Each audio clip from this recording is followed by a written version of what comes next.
Je suis Nana Danlomé, gardienne des traditions.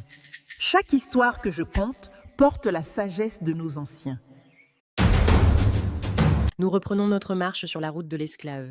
Après l'arbre de l'oubli, les esclaves sont conduits à Zumboji, au village de Zomaï. Zomaï signifie là où ne va pas la lumière. Ils sont parqués dans des cases hermétiquement closes, dans l'obscurité totale, pour les désorienter, pour briser toute volonté de fuite. Beaucoup meurent ici. En 1992, l'UNESCO a fait des fouilles.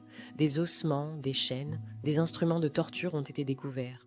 Aujourd'hui, le mémorial de Zumboji se dresse sur ce cimetière. 4 mètres de profondeur, 6 mètres de hauteur, pour ne jamais oublier. Ceux qui survivent tâchent et continuent vers l'arbre du retour. Là, ils tournent 3 fois autour de l'arbre. C'est une promesse spirituelle. Même si mon corps part pour toujours, mon âme reviendra sur la terre de mes ancêtres après ma mort. Enfin, après 4 kilomètres de souffrance, ils arrivent à la plage. Certains, désespérés, mangent du sable. D'autres s'égorgent avec leurs chaînes, préférant mourir sur leur terre que partir en esclavage. Près de 2 millions d'Africains sont partis de cette plage vers le Brésil, Haïti, les États-Unis. En 1995, on a construit la porte du non-retour. Pour leur mémoire, pour notre mémoire. Mais mes enfants, cette porte est aussi devenue la porte du retour. Leurs descendants reviennent, la blessure devient guérison.